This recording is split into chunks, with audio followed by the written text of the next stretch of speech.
पंढरपूर पासून अवघ्या 15 मिनिटांच्या अंतरावर पंढरपूर करकंब रस्त्यावर धोत्रेज ग्रँड प्रायव्हेट लिमिटेड घेऊन आले आहेत पंचतारांकित सुविधांनी युक्त हॉटेल ग्रँड। तसेच पुण्या मुंबईच्या धर्तीवर सर्व सुविधांनी युक्त hotel Shreyas restaurant, veg non veg permit room बार, प्रशिक्षित कोक व होस्टिंग सेवा हॉटेल ग्रँड मध्ये उपलब्ध आहेत। 50 एसी रूम्स, 3500 स्क्वेअर फूट फुटाचा सुसज्ज बकवेट हॉल, भव्य एसी सूट्स, टेरेस गार्डन, भव्य लॉन आणि चेंजिंग रूम सहित स्विमिंग टँक, प्रशस्त पार्किंगची सुविधा। पंढरपूर नजीक असलेल्या हॉटेल ग्रँड या सुसज्ज आणि पंचतारांकित सुविधांनी युक्त hotel grand, hotel Shreyas restaurant, veg non veg permit room बार, पंढरपूर करकंब रोड। संपर्क 02186 24 22 45।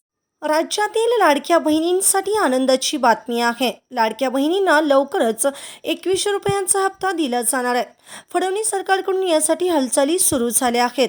राज्याचे उद्योगमंत्री उदय सामंत यांनी लाडकींना 2100 रुपये हप्ता देण्याबाबत मोठं विधान केलं।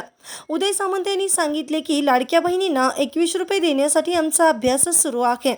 योग्य वेळी निर्णय घेतला जाईल। नांदेडमध्ये शिवसेना शिंदे गटाची जाहीर सभा झाली। या सभेत त्यांनी मोठं विधान केलं। लाडकी बहीण योजनेवरून सरकारवर वारंवार टीका करणाऱ्या विरोधकांना उदय सामंत यांनी जोरदार प्रत्युत्तर दिलं। मुंबईमध्ये रविवारी राज ठाकरे आणि उद्धव ठाकरे यांची जाहीर सभा झाली। या सभेत भाषण करताना आदित्य ठाकरे यांनी लाडकींना 2100 रुपये कधी मिळणार असा सवाल केला होता। आदित्य ठाकरेंच्या या प्रश्नाचे उत्तर देताना उदय सामंत यांनी त्यांना टोला लगावला। ते म्हणाले, शिवाजी पार्क येथे काल झालेल्या सभेत विचारलं गेलं की 2100 रुपये कधी देणार। जे पूर्वी लाडकी बहीण योजनेला विरोध करत होते, आता ते म्हणत आहेत 2100 रुपये कधी देणार। लाडक्या बहिणींना 2100 रुपये कधीपासून मिळणार याबाबत उदय सामंत यांनी सांगितले की लाडक्या बहिणींना 2100 रुपये देण्याबाबत आमचा अभ्यास सुरू आहे।